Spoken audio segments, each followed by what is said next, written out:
Siguiendo con nuestra serie Fe y Razón, hoy vamos a abordar la situación con un extremismo en el uso de la razón como fuente de explicación de todo lo que puede existir. Vamos a hablar precisamente de esa aplicación de una razón incompleta.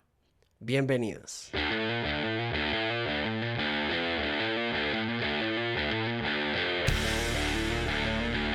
La gente que básicamente dice que la fe y la razón no pueden tomarse de la mano y que mutuamente se excluyen son personas que, como hemos visto, están profundamente desconectadas de lo que realmente implica la fe.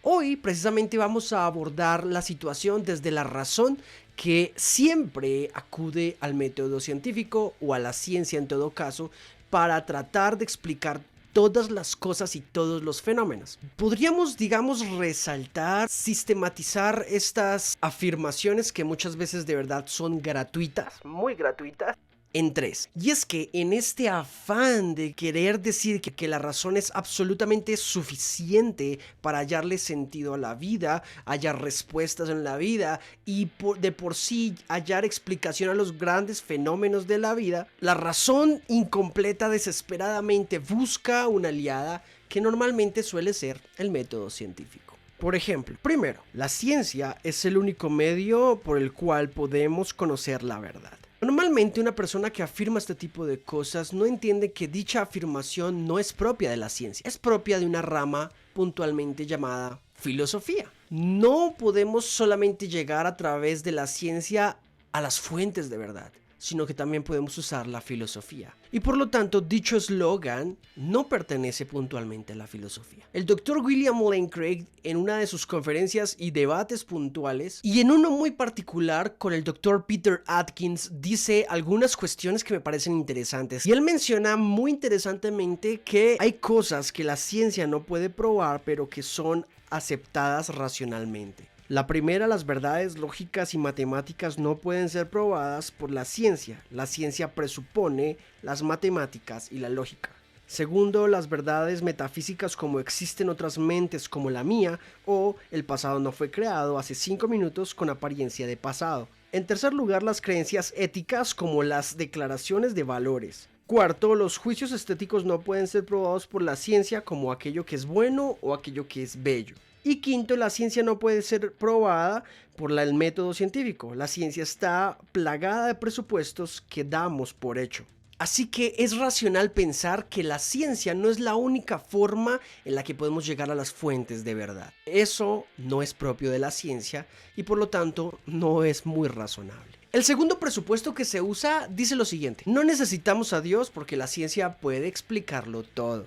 Y lo interesante es que aquí vuelven las personas que tratan de aplicar una razonabilidad incompleta a caer en un problema lógico, desconociendo básicamente lo que es la ciencia. La ciencia precisamente tiene un campo natural. Por definición, la ciencia tiene un límite, dado que su objeto de estudio es el mundo natural, los procesos naturales. Creer que la ciencia es omnipotente es un perjuicio para la ciencia en sí misma. Impediría que el ejercicio de la ciencia se desarrollara de la mejor forma posible y de hecho de forma racional. Decir este tipo de cosas y asumirlas es practicar una razonabilidad incompleta, por no decir ciega. Esta afirmación de que Dios no es necesario y que la ciencia lo puede explicar todo le da al método científico y a la ciencia como tal un puesto que no le corresponde. Pide muchísimo de ella. Como decía, la ciencia entonces en todo caso podría explicar los juicios de valor, los juicios estéticos, las verdades metafísicas o las afirmaciones lógicas y matemáticas. Aún la ciencia podría estar, en todo caso, habilitada para probarse a sí misma su propio método, cuestión que no es posible. Por lo tanto, la ciencia no puede explicarlo todo. Ese es un ejercicio de una persona razonablemente incompleta. En tercero y último lugar aparece la siguiente afirmación gratuita que les gusta a muchas personas: la ciencia ha enterrado a Dios. Y esto implica un desconocimiento de quien afirma semejante cuestión, y es que en primer lugar desconoce la naturaleza misma de Dios. Desconoce que la ciencia no puede probar a Dios en todo caso porque Dios, por definición, va más allá del mundo natural. Y la ciencia, por definición, tiene un límite en el mundo natural. El Dios ontológicamente suficiente del cristianismo sostiene, por ejemplo, que es inmaterial, incausado, atemporal, aespacial, personal, omnisciente, omnipotente, entre muchas y muchas otras características ontológicas de la naturaleza de Dios. La ciencia, por definición, no puede enterrar a alguien o algo que se escapa de sus límites. Es absurdo. Sin embargo, podrían haber algunas formas, por ejemplo, en que la ciencia y la fe, la teología y la ciencia, o la fe y la razón, podrían ir de la mano. Claro, este video no se trata solamente de darle duro a aquellos cientificistas que creen que la ciencia lo puede explicar todo. No. Vamos a ofrecer un pequeño apartado de cómo podría la teología abrazar la ciencia para trabajar juntas. La ciencia, por ejemplo, podría validar o falsificar afirmaciones teológicas. En todo caso, si una afirmación teológica que tenga el fin de explicar el mundo natural es equivocada, la ciencia podría contravertirla. Sin embargo, si hay una afirmación en la ciencia que entra en completa armonía con una afirmación teológica, pueden trabajar juntas de la mano para generar una mejor cosmovisión al creyente. Este es un modelo que durante mucho tiempo se ha podido razonabilizar. Por ejemplo, George LeMaitre, en su famosa teoría de la gran expansión, o peyorativamente hablando del Big Bang, diseña esta teoría precisamente basado en el inicio del universo del cual Génesis habla. Y hasta el día de hoy, la teoría del Big Bang es la mejor explicación para el inicio en un pasado finito del universo. La teología también podría establecer un marco conceptual en donde la ciencia y el científico podrían desenvolverse con mucha libertad. Por ejemplo, si la teología demarca en todo caso que el mundo puede ser experimentado, medido, cuantificado y explorado, la ciencia podría tener en todo caso una afirmación conceptual que le ayudaría a desplegar todos sus beneficios para la humanidad. Por ejemplo, también la teología nos dice que la naturaleza es real y por lo tanto puede ser estudiada. La teología nos dice que la naturaleza está ordenada inteligentemente.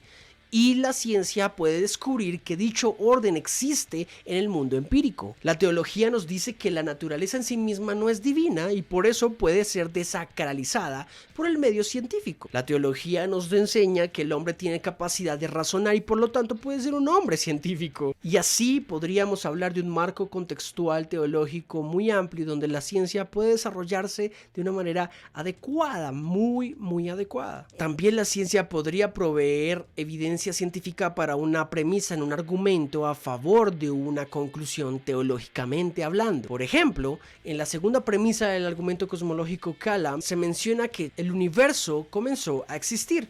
Y la ciencia hasta el día de hoy, los cosmólogos más importantes de nuestra actualidad como Vilenkin, Bort y Good han demostrado que en el pasado hay un inicio inescapable del universo, que ningún cosmólogo ahora puede tratar de escapar a ese inicio en un pasado finito, precisamente de la manera en la que George LeMaitre lo había revisado, como una gran explosión, en todo caso una gran expansión en donde día a día, momento a momento, el universo se sigue expandiendo. A eso me refiero con que la ciencia puede proveer sustento o evidencia científica precisamente para soportar un argumento filosófico a favor de una conclusión teológica. Y es así que podemos de verdad pensar de forma organizada que la razón incompleta basada en método o meramente en métodos científicos al final no llevan a un muy buen puerto. Limitan el mundo experimental, limitan el mundo razonable y limitan la mirada hacia otras áreas como la filosofía que pueden llegar